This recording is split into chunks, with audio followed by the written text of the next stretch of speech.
ప్రవళిక గారు. మీరే శాస్త్రి గారు, నమస్కారం.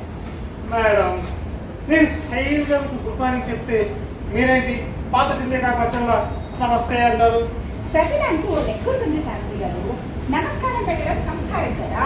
పైగా మనం లెక్చరర్ జాబ్ చేస్తున్నారు. మనం సంస్కారంగా మాట్లాడుకుంటేనే మనల్ని చూసి స్టూడెంట్స్ కూడా సంస్కారాన్ని అలవాటు చేసుకుంటారు. నా బొందలు అలవాటు చేసుకుంటారు. మిమ్మల్ని చూసే అందరూ నన్ను శాస్త్రి గారు శాస్త్రి గారు అని పిలుస్తున్నారు. మంచిదే కదండి, మీ పేరు అదే కదా, చంద్రశేఖర శాస్త్రి. మర్యాదగా శాస్త్రి గారు అని పిలిస్తే తప్పే ఉంది. ప్రతి దానికి ఓ లెక్క ఉంటుంది అని నాకు తెలుసు. నా పేరు చంద్రశేఖర శాస్త్రే. అంత మాత్రం ఏదో ముసలాన్ని పిలిచినట్టు శాస్త్రి గారు అని పిలవాలా? స్టైల్గా చందు అని పిలవచ్చు కదా. అబ్బో, చమత్కారంగా తక్కువ లేదే. థ్యాంక్స్ అండి. ఇంతకీ నేనండి మన ప్రిన్సిపల్ గారు. ఇప్పుడే ఒక కాల్ వస్తే మాట్లాడుతూ బయటకు వెళ్ళారు, వచ్చేసారు. మీరు వస్తే కూర్చొని వచ్చేసారు, కూర్చోండి. అలాగే బయట అంటే గుర్తొచ్చింది, ఎవరో ఒక అతను బయట ప్రిన్సిపల్ గారి కోసం వెయిట్ చేస్తున్నారండి. అవునా? ప్రిన్సిపల్ గారు పేరెంట్స్ ని ఈవినింగ్ టైంలో కదా కలుస్తారు. బయట అలాంటి బోర్డు కూడా పెట్టుంది కదా. ఈ టైంలో వస్తే ప్రిన్సిపల్ గారు కోపడతారని చెప్పకూడదు. అతను పేరెంట్లా అనిపించలేదండి. అవునా? అయితే డివిజన్ లో మిగిలిపోయిన రిమైండర్ జీరో లాగా ఏ తప్పిపోయిన స్టూడెంటో అయి ఉంటాడు. పాపం క్లాస్ కి వెళ్ళమని చెప్పలేకపోయారా? అతను స్టూడెంట్ లా కూడా కనిపించలేదండి. ఏంటది అనిపించలేదు కనిపించలేదు అంటూ? కొంపదీసి ఇన్స్పెక్షన్ కి వచ్చిన ఆఫీసర్ కాదు కదా? కూడా లేదండి. గుడికలో తీసినట్లు వ్యవహారాలు కాకుండా మరి ఏమైనట్టు? మేడం, మీరు ఎంత మ్యాథ్స్ లెక్చరర్ అయితే మాత్రం మీరు మాట్లాడే ప్రతి మాట లెక్కల భాష ఉపయోగిస్తే మా స్టిక్కర్ ఎక్కుతుంది. ఓకే ఓకే, అంటే నా ఉద్దేశం అతని పేరెంటు కాక, స్టూడెంటు కాక, ఆఫీసరు కాక మరి ఎవరై ఉంటారప్ప అని ఆలోచిస్తున్నా. అయితే సర్లేండి. అవునండి శాస్త్రి గారు, ఇతను ఎలా ఉన్నాడు? చాలా డిఫరెంట్ గా ఉన్నాడండి. అవునా? మరి తన లెక్క ఏంటో సారీ అది అతను వచ్చిన విషయం ఏంటో తెలుసుకోలేకపోయాడా? అడిగానండి, కానీ ప్రిన్సిపల్ గారితోనే చెప్తారంట. అవునా? ఈ రోజు మన కాలేజీ యానివర్సరీ. ఈవినింగ్ ఫంక్షన్ గురించి సార్తో మాట్లాడడానికి మీటింగ్ పెట్టుకుని మనం వచ్చాం. గుర్తులేదా? గుర్తుంది మేడం. మరి ఆ విషయం ఆయనకి చెప్పి మళ్ళీ తర్వాత ఏమని చెప్పాల్సింది కదా? చెప్పానండి. ఇప్పుడే అర్జెంట్ గా ప్రిన్సిపల్ గారిని కలిసి తీరాలి, ఆయన కలిసాకే వెళ్తాను అన్నాడు. అవునా? అయితే ప్రిన్సిపల్ గారు నేరుగా చెప్పాల్సింది. ముచ్చట కూడా తీరింది మేడం. ఇప్పుడే 10 నిమిషాల క్రితం కార్ నుంచి ప్రిన్సిపల్ గారిని నేను రూమ్ లోకి వెళ్ళడం చూశాను. లెక్చరర్లు అంటే అబద్ధాలు చెప్తారా అని నన్ను తిట్టాడండి. ఇంట్రెస్టింగ్ సమ్లా ఉన్నాడు. ఇంతకీ ఎవడండి వాడు? ఎవడో సిద్ధు అంటాడండి. నా పేరు చెప్తే సార్ తెలుస్తుందిలే అన్నాడు. సిద్ధునా? వాడేమన్నా సీఎమ్మా పిఎమ్మా, సినిమా హీరోనా, స్టార్ క్రికెటరా? పేరు చెప్పగానే తెలియడం. అదేగా. అలాగే. Good morning sir. Good morning. కూర్చోండి. సార్, ఎవరు సిద్ధు అంట మిమ్మల్ని కలవడానికి వచ్చారు సార్, బయట వెయిట్ చేస్తున్నాడు. ఇప్పుడా? సరే గమనండి.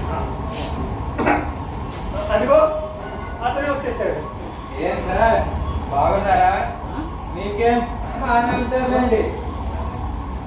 ఎందుకని అజెండా ప్రిన్సిపల్ చూస్తూ నించున్నారు? పర్లేదు, కూర్చోండి కూర్చోండి. ఏం సార్ నన్ను గుర్తుపట్టలేదా? మీ కాలేజీలోనే చదివిన ఓల్డ్ స్టూడెంట్ని. ఐసి అంటే సాగు చేస్తున్నారేంటి? గుర్తుపట్టలేదా? లేదా గుర్తుపట్టినట్టు నటిస్తున్నారా? అలా ఎందుకు చేస్తారు? నువ్వు ఈ కాలేజీలోనే చదివిన ఓల్డ్ స్టూడెంట్ ని అంటున్నావు కదా, ఏ స్టూడెంట్ వయా అని ఆలోచిస్తున్నారు సార్. మీరు అంత కష్టపడి గుర్తు చేసుకోనక్కర్లేదండి, నేనే చెప్తాను. 2019 to 21 బ్యాచ్. ఓ 5 years బ్యాక్. అప్పుడు నేను కూడా ఉన్నాను కదా. అసలు నేనే గుర్తుపట్టలేదు. చాలా మారిపోయావు. సరే చెప్పు, ఏంటి ఇలా వచ్చావు? ఏదైనా సర్టిఫికెట్ కావాలా? ఏం చేసుకోవాలి మేడం సర్టిఫికెట్లు? అప్పుడు ఇచ్చినవే వేస్ట్ గా పడాలి, ఎందుకు పనికి రాకుండా. అలా కాదు, ప్రతి దానికి ఓ లెక్క ఉంటుంది. అదే అలాగే తెలుసుకుందామనే వచ్చా. అంటే అంటే నేను ఇక్కడ చదివినప్పుడు కట్టిన ఫీజు డబ్బులు మొత్తం వడ్డీతో సహా వసూలు చేసుకుపోదామని వచ్చా. అదే లెక్క మర్యాద నా డబ్బు నాకు రిటర్న్ ఇచ్చేయండి.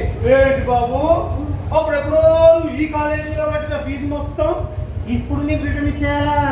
అబ్బా అదే కదా సార్ ఇందాక నుంచి చెప్తున్నాను. అదే నాయన నేను అడుగుతున్నాను, ఎందుకు ఇవ్వాలి?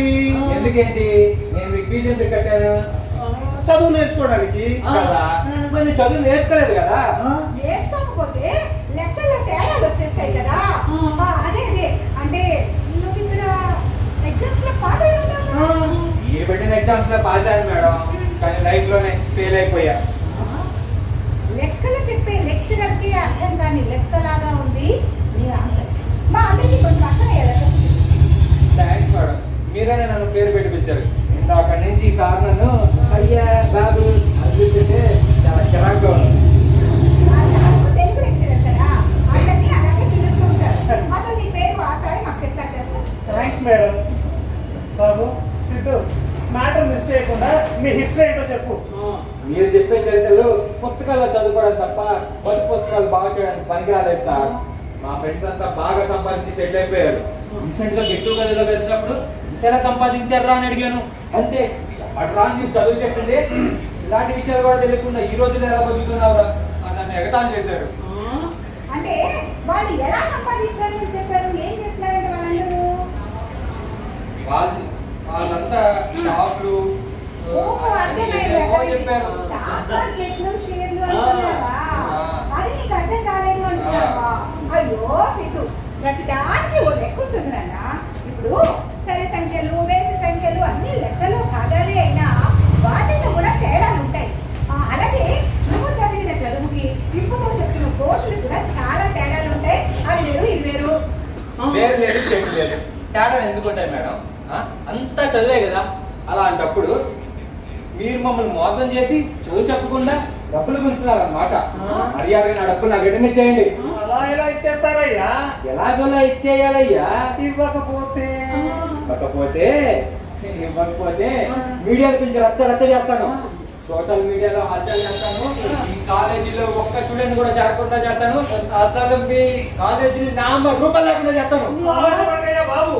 మీరు అయ్యా బాబు బతిమాలినా అమ్మ బాబు అని అనుకున్నా వదిలే ప్రసక్తే లేదు. మాకేమైనా చెట్లకు కాస్తున్నాయి డబ్బులు మీకు కట్టడానికి. ఈ రోజు నా డబ్బులు తీసుకునే ఇంటికి వెళ్తా. అంటే ఇది ఓకేనా? నువ్వు చెప్పావు, నీకేం కావాలో చెప్పావు, మాకు అర్థమైంది. అంటే నువ్వు ఇప్పుడే కదా చెప్పావు, కాస్త ఆలోచించి చెప్పి తీసుకోవడానికి కొంచెం టైం కావాలి కదా. అందుకని నువ్వు ఇప్పుడు వెళ్ళిపోయి వారం రోజులు ఆగి. హలో మేడం, నేను నా డబ్బులు ఈ రోజు ఇచ్చిందంటే నెక్స్ట్ వీక్ రమ్మంటారేంటి? 1 వీక్ కాదు, 1 మినిట్ కూడా ఆగను. అయ్యో, ఫీజు రిటర్న్ ఇచ్చేయడం కుదరదు సిద్ధు. Try to understand. డబ్బులు తప్ప ఇంకేమి అర్థం కావు. మర్యాద డబ్బులు నాకు ఇచ్చేయండి.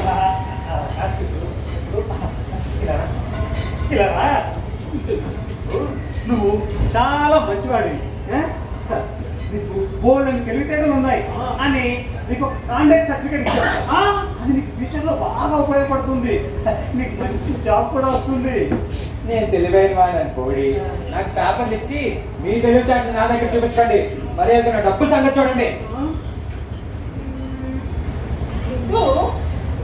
అలా కాదు, ఇప్పుడే కదా మాకు చెప్పావు. సరే ఒక పని చేద్దాం, మాకు కొంచెం ఆలోచించుకోవడానికి టైం ఇవ్వు. ఒక 2 minutes బయట వేసేయరా. సరే అంటే మేము ఆలోచించుకొని మీ లెక్క ఏంటో తొందరగా తేల్చేస్తాం. అదే నీ విషయం తెలియడానికి ప్రిన్సిపల్ గారితో డిస్కస్ చేస్తా. కొంచెం 2 minutes. సరే, మీ లెక్క నాకు నచ్చింది, త్వరగా సెటిల్ చేసేయండి. 2 మినిట్స్ ఉంది.